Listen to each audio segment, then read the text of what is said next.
নমস্কাৰ, এটা নতুন ভিডিঅ'ৰ সৈতে পুনৰ আপোনালোকক মোৰ চেনেললৈ স্বাগতম জনাইছোঁ।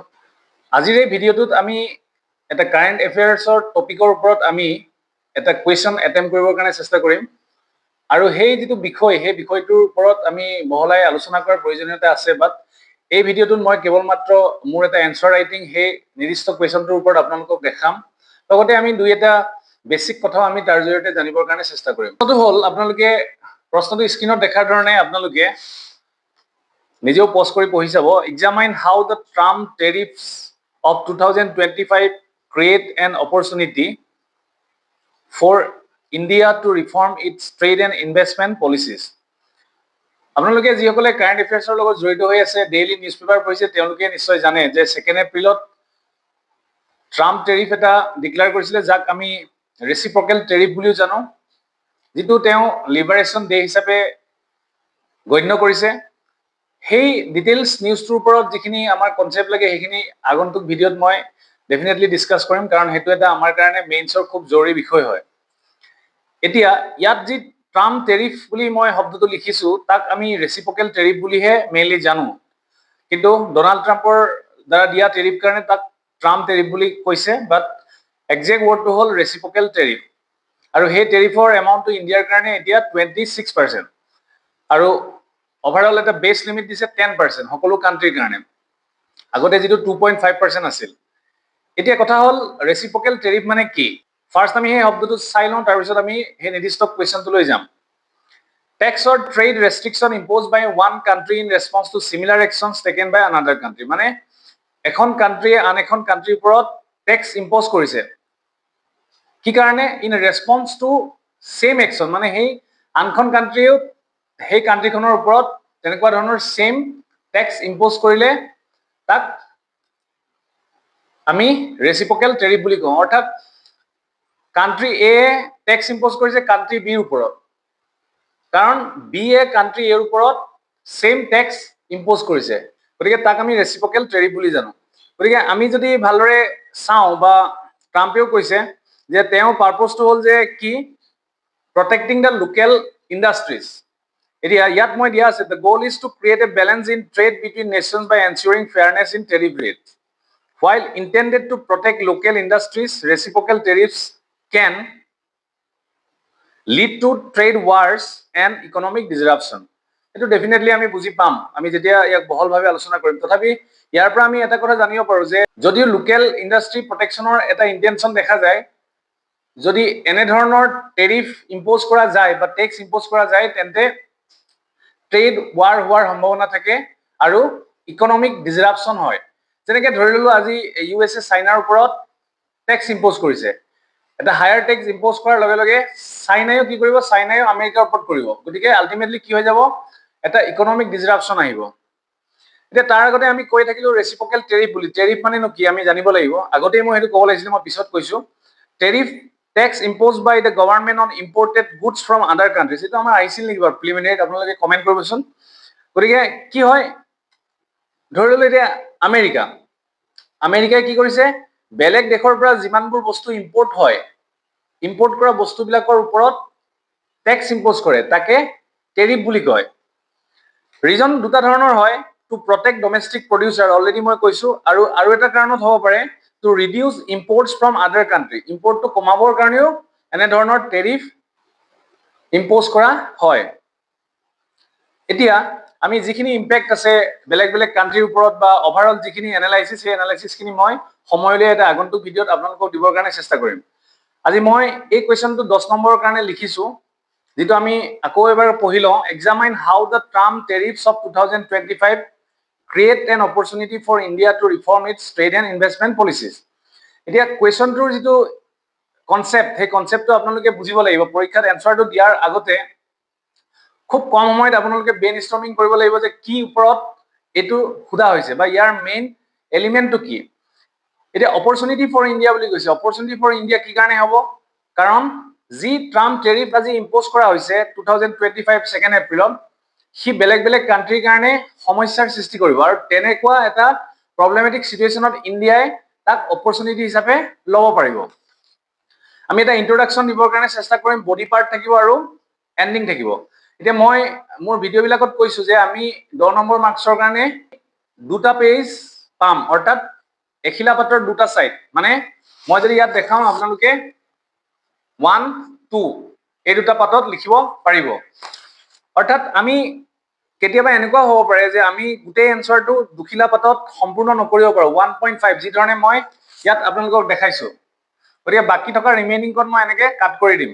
কেতিয়াবা সময়ৰ অভাৱত থাকি যায়, মোৰ ফাৰ্ষ্ট ডে এক্সামত থাকি গৈছিলে, কিন্তু এনেকে ধুনীয়াকে কাটি আহিম যে এইখন মই একো লিখা নাই বা লিখিবলৈ নাই, অলৰেডি মোৰ এনসাৰটো হৈছে, তেনেকুৱা ধৰণে। ঠিক তেনেকে আপোনালোকে 15 নম্বৰ মাৰ্কছৰ ক্ষেত্ৰতো হ'ব পাৰে, চাৰিটা সাইড থাকিব, খালি সাইড, গতিকে 3.5 টো আপুনি মেইনটেইন কৰিব পাৰে, এভাৰেজ এনসাৰ এটা হ'ব লাগে।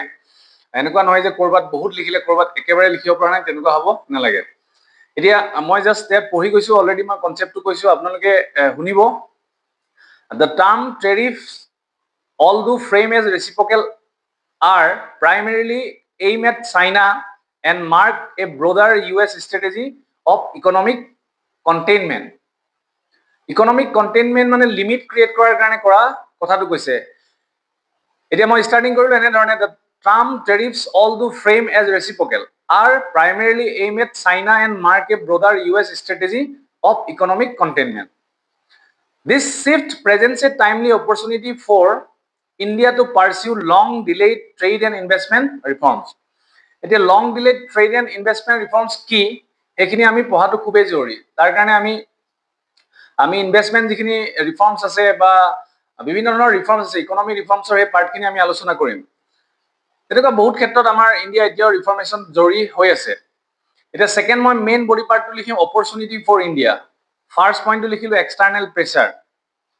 The April 2 tariffs, especially those targeting China, present a geopolitical opening for India to reposition itself. It is an important point hol je India যেটো চাইনাৰ ক্ষেত্ৰত টাৰ্গেটিং কৰি থকা হৈছে এই টেৰিফৰ যোগেদি, গতিকে হি আমাৰ কাৰণে ইণ্ডিয়াৰ কাৰণে এটা জিঅ'পলিটিকেল অপেনিং হয়, আৰু তাৰ জৰিয়তে আমি নিজক এনেকুৱা এটা স্থিতিলৈ আনিব লাগে যাতে আমি সেই অপেনিংটো একচেপ্ট কৰি অপৰচুনিটিটো যাতে অবটেইন কৰিব পাৰো। Second hall investment magnet, 125% tariffs on China. That means China facing 125% tariffs. So তেনেকুৱা সিচুৱেশ্যনত কি কৰিব পাৰে, India could attract global manufacturers seeking alternative destination.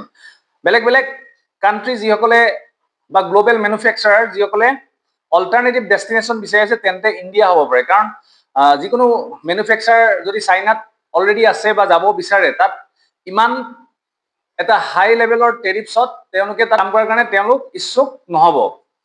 ৱৰ্কফৰ্চ এডছ, মই অলৰেডি এইটো কৈছো, বহু কুৱেশ্যনত আমি এইটো লিখিব পাৰিম, যিটো আমাৰ ডেমোগ্ৰাফিক ডিভিডেণ্ড, যিটো ৱৰ্কিং এজ পপুলেশ্যনটো আমাৰ যিটো হাই, সেইটো আমি লিখিব পাৰিম। India now has a large educated AI capable workforce. Its primary working age population may soon exceed China's. গতিকে এইটো আমাৰ কাৰণে ভাল। Export potential, India can step into the global manufacturing space China is vacating. গতিকে চাইনাই যি যি ঠাইত খালী কৰিছে তাত আমি ইণ্ডিয়া সোমাব পাৰিম এক্সপৰ্টৰ ক্ষেত্ৰত। Bilateral trade agreement, upcoming India US bilateral trade, আমি এটা কাম কৰিব পাৰো য'ত আমি বাৰে বাৰে শৰ্ট ফৰ্মত লিখিব লাগে, কাৰণ ইমান দীঘলকে লিখি থকাৰ দিগদাৰ, আমি ব্ৰেকেটত তাৰ শৰ্ট ফৰ্মটো দি দিম।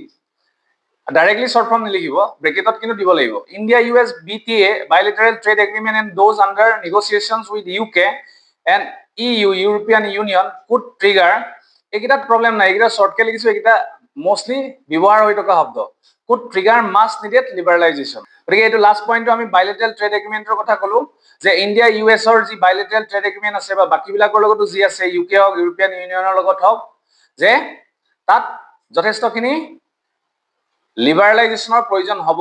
যেনেকৈ FDI ক্ষেত্ৰত হওক, বিভিন্ন ক্ষেত্ৰত লিবাৰেলাইজেশ্যনৰ প্ৰয়োজন হ'ব, so' that India can take the opportunity, য'ত চাইনাই ভেকেট কৰি আছে বা চাইনাৰ পৰা যিখিনি অপৰচুনিটি নাইকিয়া হ'ব, এতিয়া তাত ইণ্ডিয়াই সেই অপৰচুনিটিটো ল'ব পাৰিব।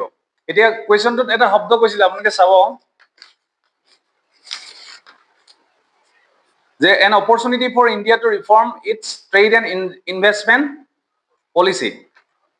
গতিকে আমি ইয়াত আৰু এটা বস্তু লিখিম, চইচেছ ফৰ ইণ্ডিয়া। ইণ্ডিয়াৰ হাতত এতিয়া কেনেকুৱা চইচেছ আছে, অপৰচুনিটি ডেফিনেটলি আছে, চইচেছ কি কি হ'ব পাৰে, য'ত আমি মেনশ্যন কৰিম যে যিখিনি ৰিফৰ্মেশ্যন লাগে সেইখিনি কথা আমি লিখিম। গ্ৰথ পাথটোৰ কথা লিখিম। ইণ্ডিয়াৰ এতিয়া যিটো চলি থকা গ্ৰথ ৰেট হ'লে এইটো 6.2%, গতিকে লিখিছো to choose between continuing at 6.2% or pushing to 7.85